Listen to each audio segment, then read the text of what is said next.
And then the smart meters came along.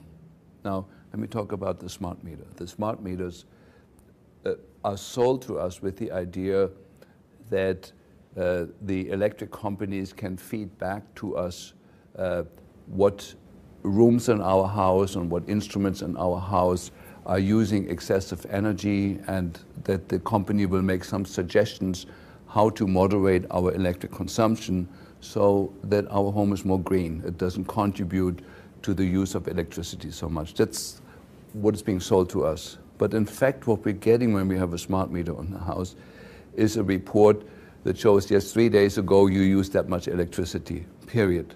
The electric company can tinker with the data that it's collecting and actually find out, oh, look, you know, that every Tuesday and every Thursday they have an electronic babysitter because nobody is at home to sit the baby. They can figure out how much your TV is using. They can see the signature in the frequency pattern that is there, and they're actually selling those data to the to advertisement. So it's a business. You know, it's a business that does not serve currently the way it's practiced at all the reduction of energy usage. Now, the smart meter sends an impulse, microwave impulse at 900 megahertz, between 17,000 and 190,000 times a day through your home, through the entire home. And that radiation can be over 600-fold, we measured it, of even by the EPA. The EPA set standards of what's acceptable, and these standards are way, way too high for our biological health. And we measured homes where it was up to 600 times above the standards that is set, which are way too high to start with, 600-fold. So what happens with the smart meters, there is a router that sends the information back to the electric companies, and whoever has their home closest to the router, that smart meter becomes a transmitter for the smart meters that are further away. And that smart meter then becomes a source of much, much increased radiation, microwave radiation that goes into the home that is sitting on at levels that we measured that were up to 600 times higher than even the high level that the EPA sets as acceptable. And here's what we've seen. One of my patients, a good friend of us, had a husband with Parkinson's disease who was doing okay for many years. The smart meter was installed. Within weeks, the patient has a dramatic downturn in brain function. He was no longer able to walk, and 6 months later, he died. My patient, who had recovered from Lyme disease 10 years ago and was in very stable, good health, the moment the smart meter was installed, her health went down, and she can no longer sleep any night. She has a constant feeling of vibration in the body. She feels like she's losing her mind, and she had to evacuate her home to save her life.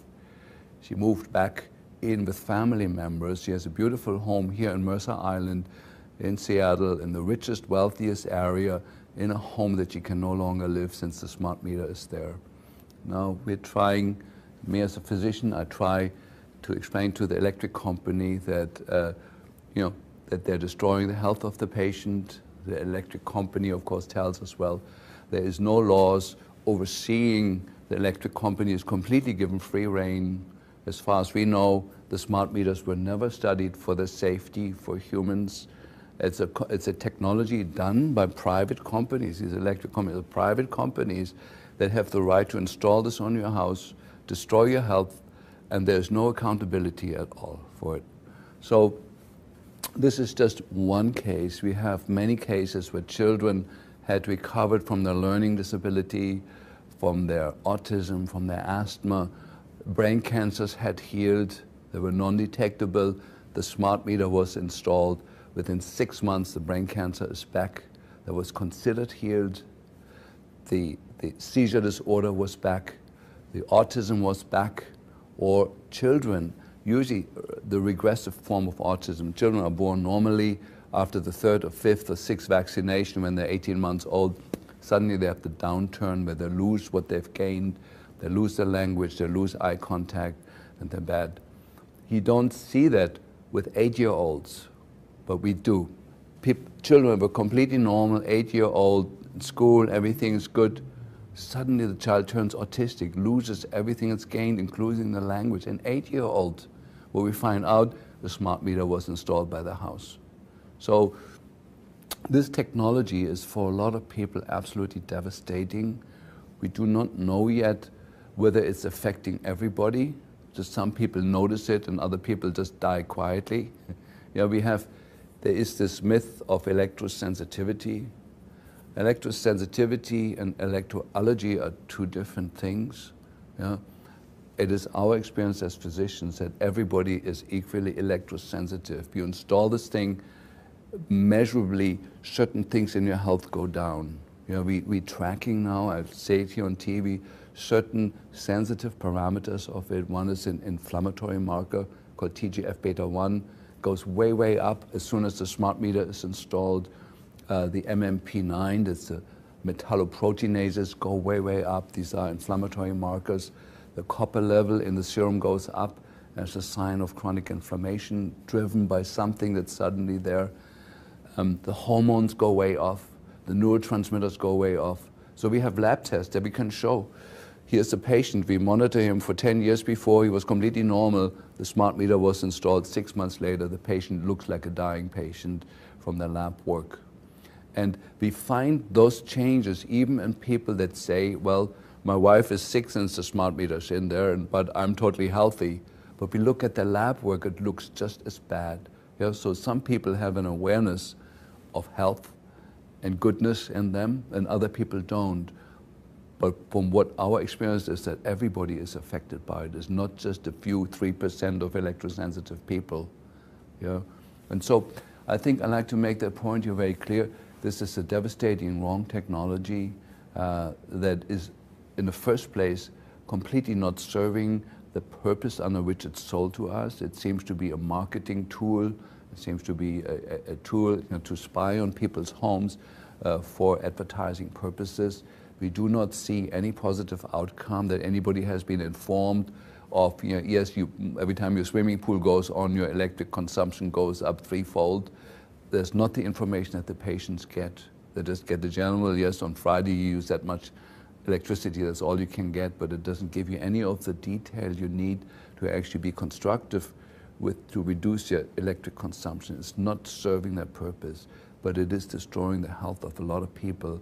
And of course, for me, the main people that are affected by this is the children, and amongst the children, the unborn children and the fetus. The womb concentrates electromagnetic radiation multiple fold above what is measured on the outside of the woman's body. It concentrates the information, the concentration of microwave per square meter of the measurement that we do is concentrated on the inside of the womb. The studies are out on this, and it's devastating what's coming up towards us. So what's the solution? I give you a few things that people have tried. You know, so one is the legal letter that is passed around on the internet that we've tried with the electric companies. There was one positive response where it was deinstalled, several failures.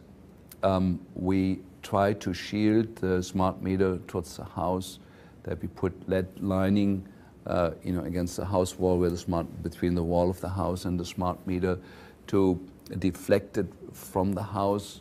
Usually the consequences that within a few weeks the electric company says, listen, we're not getting proper readings on your house, we need you to come and look up what's wrong. So there's then a game of hide and seek, you know, where you remove the protection before they come, if you know when they're coming, and then you put it back on. My friends in Germany have found a $20 solution to it, since the smart meter is usually installed outside the home.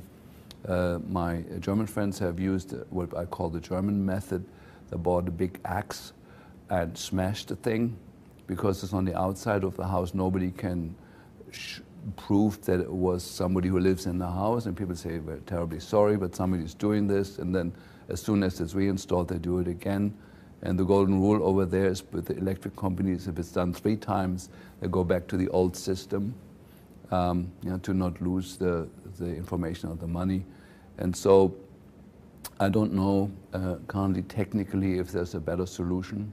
out. We are trying as physicians to inform the electric companies, assuming that they themselves don't know this information, that since the smart meter is installed, our patients have high blood pressure peaks. Erratic high blood pressure is the most common symptom that we see, and irregularity of the heart rate, of the pulse. Those are the first warning signs before the nervous system goes completely off. And so we're writing letters to the electric company and try the peaceful warrior way first, which has worked in some cases and not in others.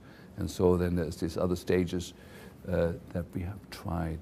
And I like to say, maybe as a conclusion to what I'm saying, I would say about 80% of health problems that we see now are caused or contributed to by the exposure to man-made electromagnetic fields that have never been studied for their safety. In fact, all the studies that were done, that were correctly done, show they're not safe. There is frequency bands in the electromagnetic spectrum that could be used in intelligent ways without harming us. There was a beautiful technology out called fiber optics, which was absolutely beautiful and clean and would have done everything that we need the communications industry to achieve. In Western country, it was a beautiful, perfect technology that is now sort of being made redundant with a technology that's devastating to the human health, which I don't understand. We had something good and we replace it with something far worse. We see the same phenomenon worldwide in the Western world, but also now in the Eastern world, where cell phone towers are erected every day. We see the same health problems originating in people. We know cancer rates are going up. There was a famous study in Germany, was the NILA study that shows, cancer rates in a community where there's no cell phone tower, when there was compared when you bring the cell phone industry in. For 5 years, there's no increased cancer rates, and after 5 years, it goes up, and after 10 years, it's about fourfold, and that has now been confirmed by various other studies. It's just, and of course, this was a study done by friends of mine in a town in Germany called Nila, where the judge ordered that the cell phone industry had to pay for the study. And so it showed the increased cancer rates starting after 5 years, shooting sharply up. And then, of course, the German government asked the cell phone industry what you want to do about that. And the cell phone industry in Europe said, well, we need to do more studies. And guess how long they did their studies for? For 4 years. They did 10 studies, paid for by the German government for 4 years, and showed no increase in cancer rates in 4 years. Well, we knew that before they did that there was no increase in cancer rates for 4 years. But we don't live just for 4 years. Some of us live even up to 40 or 50, maybe even 80. And so it's a sad story of our time. My parents had the Second World War and Adolf Hitler to deal with. We have this issue as the big issue of our time. The toxicity issue that was from the 50s to the 90s, and many of us fought the battles on that. I was involved in the amalgam war. It was called the Third Amalgam War, trying to get mercury fillings out of the teeth of people.